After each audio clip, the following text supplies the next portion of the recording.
Well, howdy, nearly senior citizen here. Greetings, boys, girls, and all of our non-binary friends, and welcome to this on a day when I got to bed so late that I stayed in bed an extra hour this morning. So I am behind. I've thrown off my own routine and habit, and I don't feel good about it up here. Thumbs up.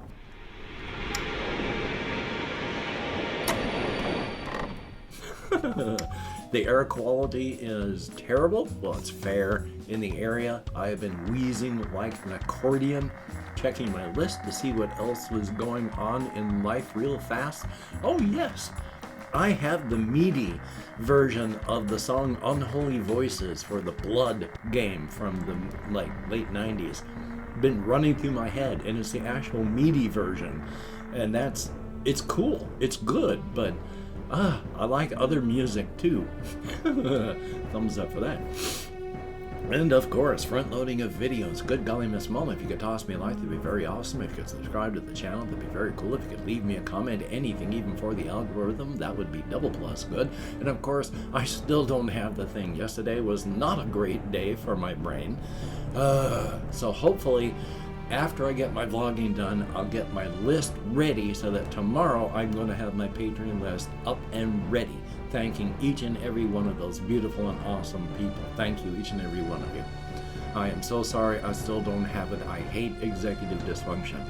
I have links to the Patreon in the video description, as well as my PayPal for any possible donations, an Amazon wish list with like pet food on it, a post office box where you can send me anything at all, and I promise I'll open it up on camera really honestly and truly, so that'd be cool if somebody did that. Front loading of videos over, yay! So yeah, it's been a 24 hours. Thumbs up for that. I'm very tired. It was 2 o'clock before the lights were fully off and I was rolling over to get to sleep. I'm not quite sure. Well, I mean, I am kind of sure. I was playing the game Ghost Lore for far too long. So yeah, that was the real reason. But it shouldn't have been that late. But it was. Life is life. And so my whole schedule's thrown off this morning, but that's okay too. I mean, we're all human beings. I do have some stuff on my list that I do want to talk about it. Not a whole bunch of stuff. I mean, like I talked about the whole MIDI song running through my head, so I'm erasing that now. And then, oh yes, this one, there's a couple things I do want to talk about here, because one of them is, last night I was going on walkies. And I've talked before in the past about how I have an active, I don't really like nostalgia thing. Because with nostalgia, it reminds me of times that I can't revisit. The people are gone. You know, in many cases, dead. Locations no longer exist. The time in my past, I can't revisit anything. It's only going to remind me of times when things were possibly better, and there's no way to get that back. I don't like to be reminded of that. There's also a subconscious part of that.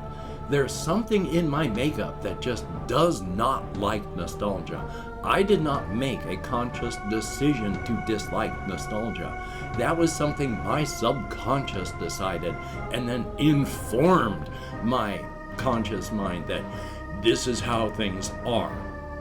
And so that's fun, because last night I was thinking about this consciously after something occurred.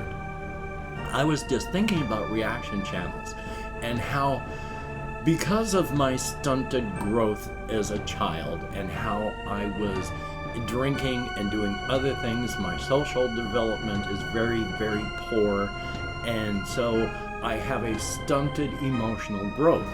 I react to everything with tears, whether I'm sad or happy, really, really mad, or really, really joyous. Everything, my body and brain only knows how to react to any emotion with tears. And so I have mentioned I've been watching a lot of movie reaction channels. I suddenly realized, because I've been crying over that, even just watching Terminator 2, I was in tears last night. And that's been happening. My subconscious informed me as I was walking, because I was just thinking without thoughts, feelings, impressions as I was going on, and then going on with the feelings and realizing what was happening. And it's like, oh, that's nostalgia. And immediately, my subconscious informed me, because I said out loud after realizing, oh, this is nostalgia. I said out loud, fucking nostalgia. Not in a way that's like, oh, look, this has been happening this way. You go like, oh, nostalgia. No, this was a condemnation. It was, oh, nostalgia. And as soon as that hit me, the reason why, I realized my subconscious had just said, that's nostalgia. No. Because immediately I realized that I had no more desire to watch any more reaction channels about movies. None. That feeling and any desire is gone. My subconscious realized it's just nostalgia, slammed the door, and then informed my conscious mind, that's all over now. No. So, yay on that. I don't make a lot of these conscious decisions, but that's the way we all are as human beings. Joy. But the other thing I wanted to talk about is I have mentioned how I like the Addams Family movies from the 90s, except that one moment from the second movie almost ruins the entire 2-movie franchise for me. When this one person who's supposed to jump out of a cake at a party is baked into the cake and dies. And that's not funny. It's violating the rules that have been shown, that if you do not try to cross the Addams, it's dangerous, but your odds of being murdered are just very, very low. And she was helping and got murdered for it. I don't like that. It ruins it for me. At the same time, even though I have feelings of morals and ethics, and that violates movie rules, what happened, I also have feelings that there's sometimes justifiable homicide. And that when Pugsley is stealing stop signs and is a hobby, and you get to hear cars crashing at an intersection the first time and only time really that you see it, that at least for some of these, they're having to call out the coroners to get the body bags. And yet that doesn't bother me. Why? I don't know. Because people are dying, it's not their fault, but I don't mind that. And in the second movie, when Wednesday has gone to summer camp, and she's got one of the bright-eyed and blonde-haired, surgically altered young kids tied to a post with kindling on it and gasoline splashed on it, and then she pulls out a lit match, I'm all for her burning these children to death. That's homicide. Horrible. And yet, I have no problems with it, and in fact, find it better if she does murder them all. So what is the difference? And the answer is, I have no ideas. I am a human being. I am goofy. We all are. We're in constant backwards and thumbs up for that. But yeah, I don't mind some justifiable homicide. Like when the first Addams Family, which one is it? The first one, second one, I can't remember, opens up with the carolers on the front door and they get boiling oil poured on them. Actually, that I have no issues with at all. You invaded the Addams property. You're on their front doorstep singing things there. You weren't invited, you invited yourself. You've opened yourself to like having boiling oil melting the flesh off of your bones. So, inconstancy. Yay for being a human being. then, because I've got to talk about the creative stuff, I have kept coming back periodically because there's something about this that really grinds the knife into my open wounds about my ghost type cryptids. And I have mentioned before that I like to grind the rusty dagger into my open wounds because it hurts. Thing is though, it's not just done for pain. One of the things you do in a medical setting is if you have an infection and it is caught inside, bubbled, encapsulated, it won't heal because it can't drain, it can't get the stuff out. You've got an encapsulated spot of infection. What you do is you surgically open it up, you drain it out, and then it can heal. When I am torturing myself by grinding these rusty daggers into my open wounds in the hopes that I dig the tip into bone, it's not just torture. I'm opening up these wounds. I'm draining out the pain so that they can heal. This is a process that never ends. You can start as soon as you become, well, let's say 15 years old and you live until you're 80. You'll be doing it until you die on your deathbed at 80. It is something that never stops. We are always changing, always moving, always thinking, always having things happening. There is always room for self-reflection and self-inspection. But this is what I am doing when I'm grinding the dagger into the open wounds. I'm trying to get the pain out of things that are hurting me inside. Like, I was thinking about my ghost type cryptids and why it was so important that these cryptids get into relationships with human beings that can see them, because it is rare. Oh my gosh. Already when you start off in these settings, maybe 2% of the population can see and interact with the cryptid world. And then you have to have a strong enough sense to be able to really interact on a meaningful level with this place. Only about 2% of those people can see and interact with ghost type cryptids because they don't even have bodies. They don't have a real presence. They are just a standing wave of self-perpetuating, self-editing patterns in the matrix of the cryptid energy. Other real cryptids don't really know that they're even there because they're not physically there. It is a very small number of people and others that can actually interact with them. The solitude will drive you mad. These poor ghost types, they are in a world where no one can see or interact with them, and they can't interact with anybody else because they're not really there.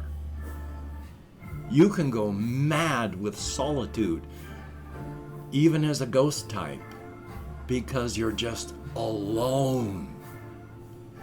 And so Melanie Cable, who on her first few days of finding out that she is a ghost, falls into a relationship with the first person that she finds that can interact with her, a young woman who does law, Daleen Osman, and they enter into a relationship. There's another character and another couple where there's a ghost type cryptid who was a victim of a serial killer, the Black Swan Killer, last victim. Nobody knew about it. 40 years they have been sitting next to where their corpse is, no one knowing that they're there, going mad with solitude, trying desperately to speak with people, until one person on a Ghost Adventures type show, they are all going in there to investigate the place because it feels creepy, ghost type cryptid there, and Eric, the new camera person, can see and interact with Daryl, the victim. They enter into a relationship because, well, as a ghost type, you would tend to imprint like a newborn duckling on whomever can see you. And then, of course, both Daleen and Melanie, they would have been friends and possible lovers had they both been alive. The same with Daryl and Eric, would have been at least friends, possible lovers afterward. But why was it so important that they be in a relationship? Why was it so important for my subconscious to do this? And then I realized last night on walkies. Because ghost-type cryptids last about 250 years. You have 200 years of full cognition. Your last 50 years, you start to fade. Your pattern is fading back into the ambient energy of the cryptid matrix. You begin to fade. The only good thing about that is as you fade, you lose the ability to understand that you are fading. That's 200 years. Human beings don't last 200 years. Daleen is in her early 20s. If she lives to 80, that's only 60 years being with Melanie. And then she's got 140 years of being alone with no support, solitude, and grief, and no way to get help. And Eric, when he dies, well, Daryl's gonna be alone again. And Daryl almost went mad with solitude in the 40 years when no one could see them after they had been murdered. What's gonna happen to Daryl when, as Eric is dying, he's facing 120 years of being alone and grieving with no possibility of hope? It was important for these cryptids to get into relationships so that it would hurt more when they were abandoned. Afterward, it seems incredibly obvious. These are situations that I'm in now. I was in love with my wife and she died. And I am dealing with the feelings of solitude and grief afterward. I'm grinding the dagger into this open wound because I am still dealing with issues of abandonment.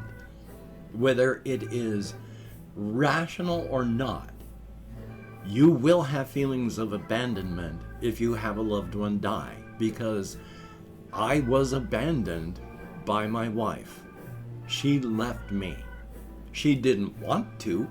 She died. But she did.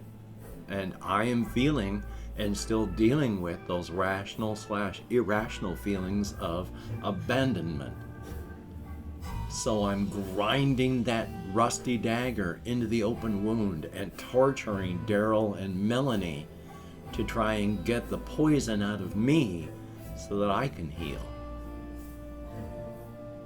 And no, there are no happy stories. There are no good character arcs. There are no happy endings in the cryptid world. And I've opened up 24 hours worth of comments on my community tab. I'm going to go through and thank however many people have left me comments in the past 24 hours. If I mispronounce a username, no disrespect is intended. And even though I count American Sign Language, well. We have Sylvia Wilkinson, whom, when it comes to at least the 3 games that I have talked about and shown on camera now, if you have just a quick amount of time, I prefer No Quest. If you've got a little bit of time, I like 4 Against Darkness. And if you have a free afternoon, D100 Dungeon. I don't have a particular favorite. I'm weird that way. But here, thank you very, very much, and good to see you in comments. Jesse Koskinen. If you really wanted to, there are a lot of programs for playing RPGs online with people that way. I don't know how well they work. I've never tried it. I just know that they are options. So a thumbs up, and very, very good to see you in the comments. We have Confused Owl 29, and I love having neighbors. I love living in a society. Good to see you. We have Cake, thumbs up, thank you. And here's hoping that you too have a very good weekend. The Colon. Or the cotton? No, I can't. My vision is terrible. I'm right in the area where I can't see. The cotton, C-O-T-O-N. Thumbs up, thank you. And sorry I mispronounced your name at first. Then we have Falafelite Clips, greatly appreciated. And oh, Hokey smokes, yeah. I love the right-wing crazies in town. And then there's Adrian FNTES, and yeah, Wondershare Filmora is a pretty cool program, definitely, and good to see you in the comments. We have Blue Spring, thumbs up and thank you. Chris, greatly appreciated, good to see you as well. We have Rayan Khan, RAYYAN-KHAN, thumbs up, thank you. Stephen Blanchard, greatly appreciated, thumbs up. Ben B, good to see you in the comments as well, thumbs up. There is Pinball Evan. At the We Talk Well on Facebook. Thumbs up, thank you much. And that is it. 13 people who left me comments in the past 24 hours. Greatly appreciated. You get me out of my head and into the world and dealing with real people, if only for a short time and if only a text. Thumbs up, thank you. Well, Hokey smokes. It being a weekend, right? It's Saturday? It is Saturday. I'm going to take the day easy. I'm just going to, well, try my best to take it easy. Maybe even take a nap today since I got so little sleep with. I do love it when my vocal cords just suddenly fail. When I just haven't gotten much sleep of late, so thumbs up. Hopefully you can do what you want to do, and that's a good thing too. And with all the diseases and such in the world, just be careful, be cautious, and do what you can to not hurt yourself, to not hurt others, to not game end yourself, to not game end others. That's bad. So, well, as well, don't want to forget this warning. You know, if you're out walking, it doesn't matter where you are. You could be in a high-rise apartment building. You could be underground in a research laboratory. You could be out walking on the Scottish moors. If you hear that mournful howl of the bus horn, of the bus that's got your name on it, it doesn't matter where you are, you're gonna get smeared across the landscape. It won't be pretty, oh no, but hopefully it'll at least be quick. So until we meet again, you take care, have a great day today. I will see you on the flip side, and that is in fact a very good thing.